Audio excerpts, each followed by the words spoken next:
Di sini saya pribadi, nama saya Bapak Bahrudin, dan saya mendapat amanah dari panitia untuk sebagai penyambung lidah, penyambung lidah maksud kami.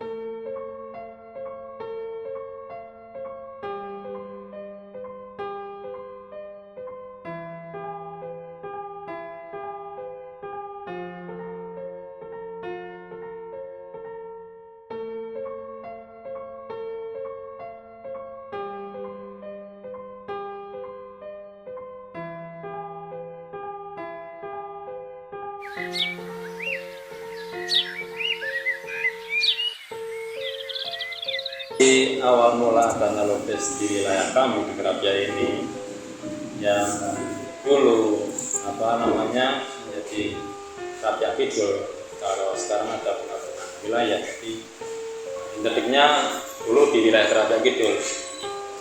Di masyarakat seputaran wilayah Kerapia Kidul yang didominasi oleh seputaran Jamaah Mushola Darul Naim, kala itu kurang lebih tahun selang 50-an pasca kemerdekaan, itu masyarakat di sini itu sangat kental dengan suasana religi. Jadi ketika setelah melaksanakan puasa 1 bulan penuh, kemudian diakhiri dengan sholat Idul Fitri, kemudian kita masuk hari tasyrik, berarti kita diharamkan untuk berpuasa. Maka hari kedua setelah Lebaran, masyarakat di sekitaran musola di sini melaksanakan puasa sunnah kembali selama 6 hari. Karena dalam kaidah puasa sunnah 6 hari itu terkandung pahala yang sangat besar, seperti halnya ibadah 1 tahun. Dan sebagai penyempurna untuk melengkapi puasa yang 1 bulan penuh di bulan Ramadan, kemudian dilanjutkan dengan puasa sunnah 6 hari di awal bulan Syawal, itu merupakan sebuah bentuk kegiatan religi yang sudah terlaksana dari tahun ke tahun pada waktu itu, pada saat itu. Sehingga berarti para sesepuh dahulu, para pendahulu kita dulu mempunyai lebaran 2 kali, ada lebaran 1 Idul Fitri dan 8 Syawal, berarti 1 Syawal dan 8 Syawal. Sehingga dalam acara tersebut dijadikan sebuah momentum untuk ajang silaturahim. Dan ajang silaturahim tersebut diantaranya yang melaksanakan kegiatan tersebut adalah lingkup masyarakat di sini sendiri dalam lingkup internal wilayah 1 tahun, berarti 1 jamaah. Nah, kemudian pada saat itu diadakan silaturahim dari rumah ke rumah, dari pintu ke pintu, kemudian lambat laun akhirnya bisa berkembang, melebar ke wilayah lain. Dan setelah terjadi sebuah rutinitas seperti itu yang pada saat itu terbilang termasuk kegiatan yang sangat positif dan ditengarai bisa menjadi ajang silaturahim untuk mempererat persaudaraan di antar wilayah kami, maka tercetuslah sebuah gagasan bagaimana kalau momen ini kita jadikan sebuah momen yang sangat membantu untuk mengumpulkan warga sekitar dan andai tolak untuk berminat hadir di sini dengan cara kita membuat lopes. Pada saat itu memang lopes tersebut memang sudah ada, tapi kan dalam kapasitas penyajian untuk menyajikan tamu sebagai jamuan. Dan sebagai rujukan dari kegiatan tersebut kita mengacu kepada lopes yang tadi yang kita sebutkan itu masih ukuran kecil untuk menjadi jamuan para tamu. Nah, mulai tercetuslah bagaimana kalau kita membuat lopes raksasa. Dalam hal itu masih terbilang relatif kecil. Jadi intinya lopes itu meskipun dibilang lopes raksasa, belum ada label raksasa kala itu. Belum ada. Namun karena keantusiasan dari warga setempat, dari tokoh masyarakat menggagas, dari para kiai juga menggagas, dan terciptalah sebuah lopes yang ukurannya relatif kecil, namun itu hasil dari swadaya. Dan kala itu swadaya tersebut bukan berupa materi ataupun nominal, dengan cara kita mengetuk pintu door to door, dari pintu ke pintu. Assalamualaikum, kita mengharap jimpitan. Kala itu jimpitan itu semacam beras yang medianya pakai gelas.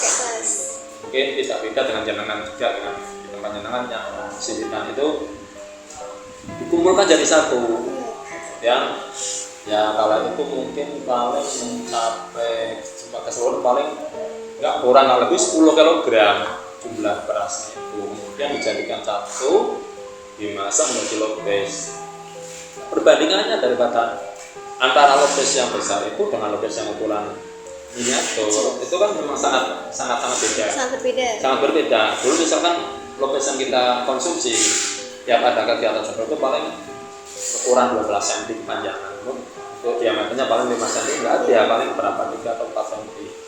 Kemudian setelah dibandingkan dengan lopes yang dikelola oleh para tokoh tersebut dengan hasil swadaya itu sangat berbeda jauh, karena meskipun pada saat itu ukurannya masih terbilang relatif, tapi dibandingkan yang lopes kita konsumsi pada saat itu memang sangat jauh berbeda.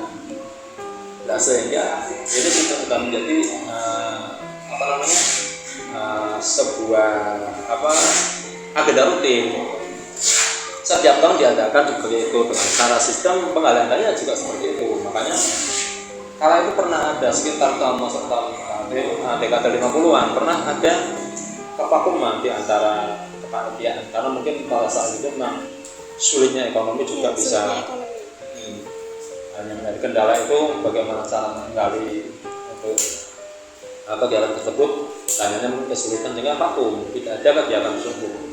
Dan itu ternyata dimanfaatkan oleh orang-orang yang bukan saya katakan berarti orang-orang yang tidak berusaha dalam konteks orang-orang yang menyalahgunakan kegiatan tersebut sebagai sebagai bentuk pembohongan publik. Kala itu dibuatlah lopes tapi replika. Berarti dalam bentuk replika. Dalam bentuk lopes dibentuk bentuk seutuhnya memang seperti lopes tapi memang itu gedebong pisang. Nah kalau itu juga sempat berjalan itu sekitar berapa tahun lah, maka sudah menarik dari antusias masyarakat luas. Ayo kita berkunjung ke keramnya, karena di keramnya ada lopes raksasa seperti itu. Dapat kala para tamu itu masuk ke wilayah di sini dan melihat lopes tersebut, sembari berharap kok lopes nggak dipotong-potong seperti itu kan? Iya seperti itu. Jadi dimasukkan dan ada lopes tersebut digantung, ya gantung kalau bentuk dan itu saya katakan replika. Kemudian disutupin juga ada, kok digantung, kok nggak seperti biasanya katanya ditaruh di atas meja. Nah kala itu dari tokoh masyarakat setempat mempunyai tanggung jawab moral. Kalau kita biarkan kejadian ini berlarut-larut, maka yang akan terjadi kita itu selalu menanggung dosa.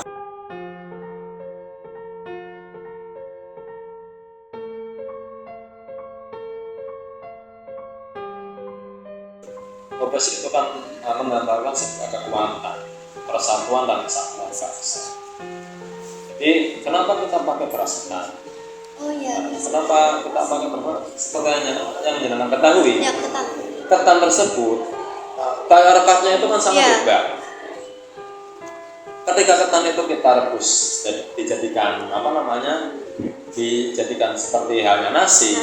Kemudian kita jadikan sebuah adonan semacam tadi kan tahapan untuk membuat lopes tersebut kan kita pakai tahapan yang pertama itu berarti dengan dandang-dandang ukuran medium.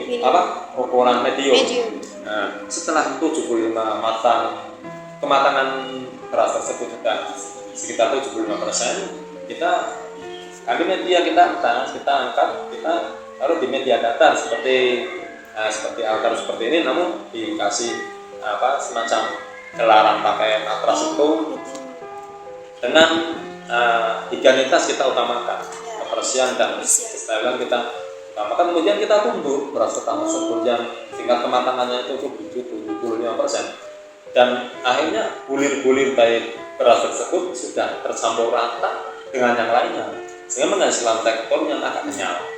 Berarti itu kayak semacam bikin gemblong.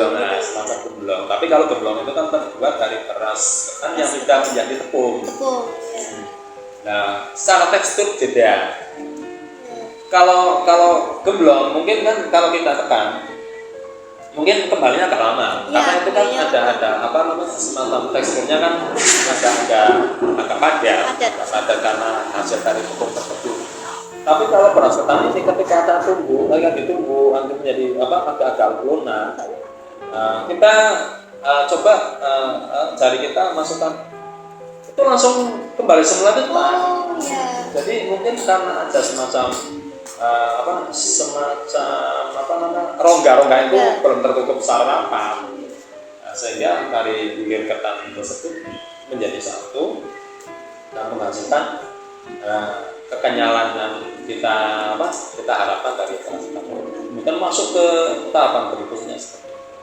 Sehingga kekuatan ketan tersebut bisa mewakili cara kita bermasyarakat, terutama dalam konteks ukhuwah Islamiyah. Ini kita sebagai pewaris tradisi, kami dalam hal ini menangani atau membidangi di proses pembuatan obat itu pure dari remaja mushola ini. Nah, jadi semua yang terlibat di acara ini berarti dari kalangan remaja, usia milenial, ya usia keemasan 30 sampai 40, bahkan yang di atas 50 pun masih terlibat. Dalam hal ini berarti kita butuh beberapa elemen dalam untuk pembuatan ini.